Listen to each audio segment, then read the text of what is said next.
1.5 years of development, 8 years in the making. This is Caster's Trap.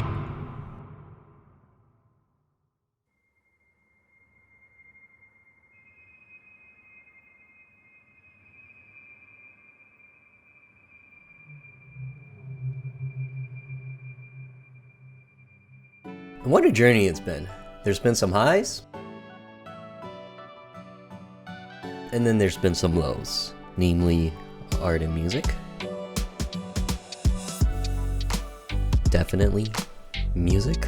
What is music? And generally speaking, that's ultimately why I never made a game post the 2014 version of Caster's Trap. Now, I can't get into the whole reasoning as to why I decided to make Caster's Trap in the first place, but long story short, because it could take up a whole video in itself, I've been making games before that, and I really wanted to put something out there, and I did not care about the art, I did not care about the music, so 2014, Caster's Trap. Now you can probably tell that all of the art was RTP, aka the asset resources that RPG Maker gives you when you get the engine. And then the characters was of course created with the in-game character generator. Music on the other hand, well, that was all Creative Commons, and very timely might I add, because I have just learned about royalty-free music and Creative Commons and this whole new world of YouTube AdSense that's been going on for a couple of years by then. But what I used to do with all the games I made before that, I would just rip my favorite music from my animes, from my favorite animes, and then just toss them into my game. And it sounded great. It sounded absolutely amazing, but you know, YouTube didn't like that. But hey, can you guess the music that I use? Whose music I use back in the 2014 version? I know you know this. You definitely know this, because Kevin MacLeod. I swear, that dude was absolutely everywhere at that time. Every YouTube video you watch, almost every video game that you play, Kevin MacLeod right there in the credits somewhere. That guy seriously revolutionized YouTube at that time. He was so everywhere that I remember seeing comments where people were like, "You did not use Kevin MacLeod, and for that, subscribe."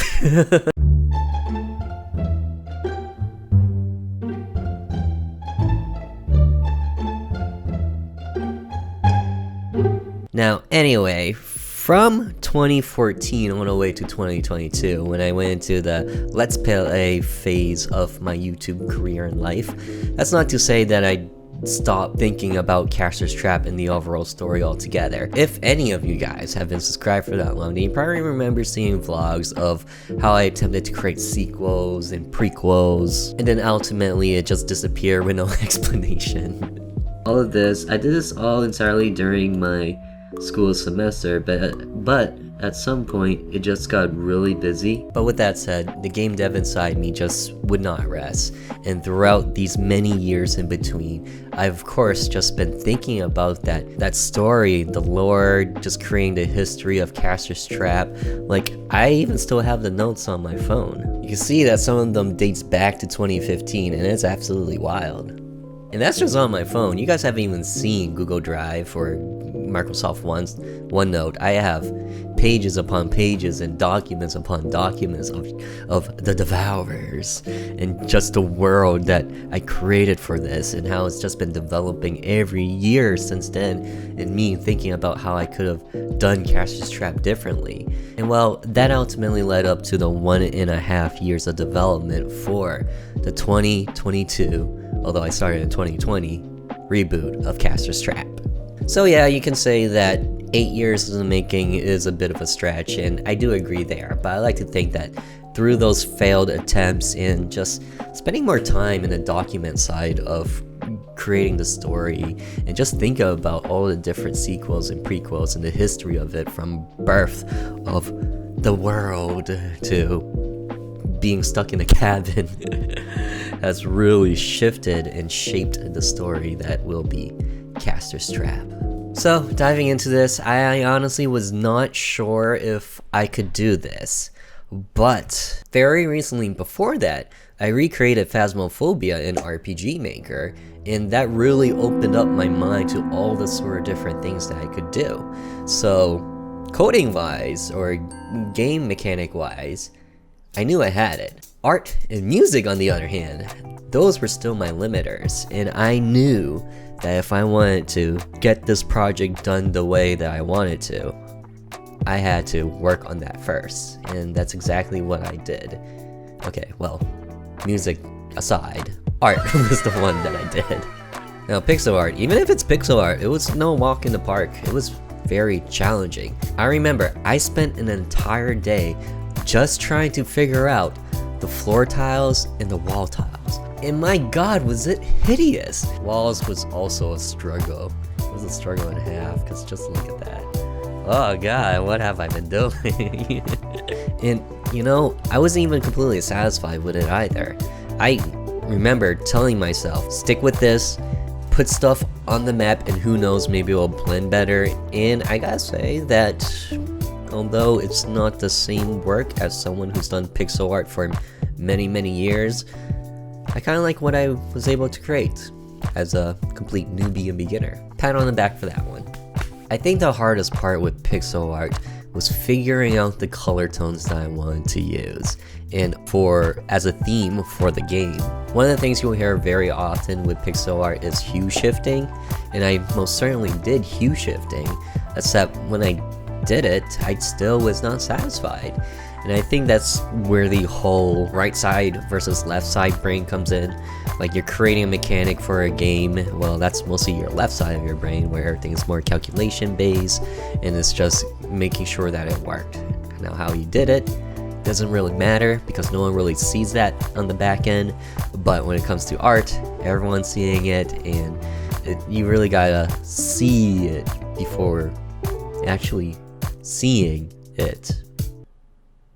Imagine it before actually seeing it. So doing pixel art first was both a blessing and a curse. A blessing because as I developed, it meant I had to keep going back into creating pixel art for the game. So I was working on it pretty much every week. Now, it was a curse because I was working on it almost every week.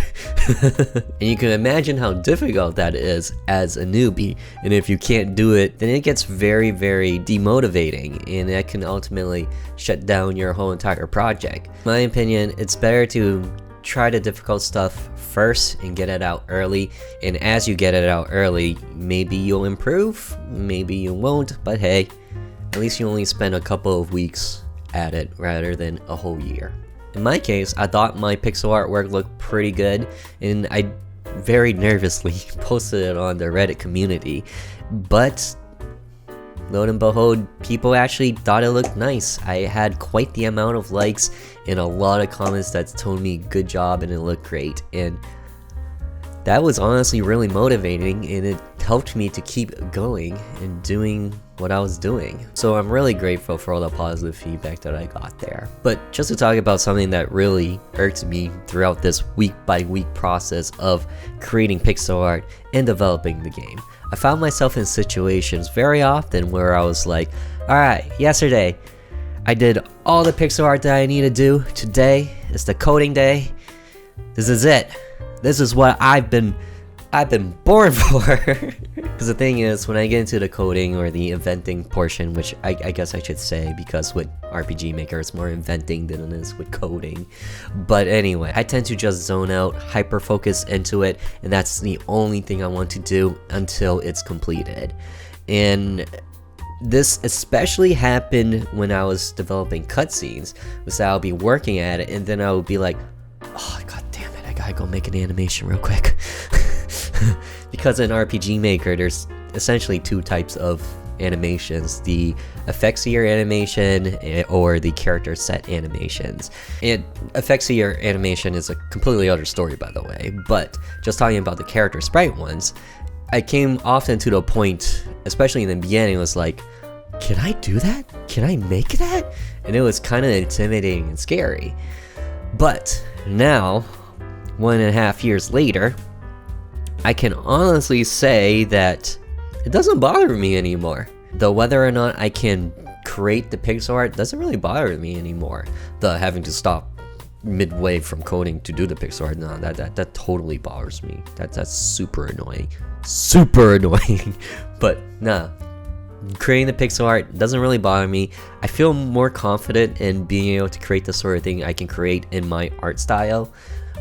It's just that, oh man, having to stop just to do it. The pixel art sucked. And then it sucked even more when it was finally time to create something in Effectsier, because that was something I did not know how to do and wasn't so sure if it was possible in general. When I jumped into recreating Caster's Trap, that was the thing I did not think about at all. But as it turns out, Effectsier is actually really easy. The basics to Effectsier, that is. And the basics to Effectsier was all I needed for Caster's Trap. Thank God. But then there was music. And oh god, music. Unlike pixel art, it was not something I started early on because it was not something I needed to create early on. And boy did that bite me when it was finally time to create a trailer. And it bit me again when it was finally time to get a demo out there. And unfortunately, since the release of my demo up to pretty much last month, I was not working on music at all. But as of last month, I was working on the final tweaks of my game, and it's finally time to work on the music. So as of late June 2022, I've been slapping away at that keyboard in hopes that I slap a good slap and it sounds great. Pretty sure that's what musicians say. So to be honest, there's not a whole lot I can say there besides me complaining. All I can really say is that my last music lesson was in 7th grade, and in the time between, I barely picked up an instrument. I picked up an ocarina, and very recently, before starting this project, I picked up a kalimba, and there was a period of time where I attempted to play the piano, but pretty much nothing. I knew my every good boy deserves fudge in my face. 7th grade, right? But that was just it. And you know what? Besides knowing how many letters it goes up to, knowing that sequence does not matter when you're creating music, because you're not composing anything on paper.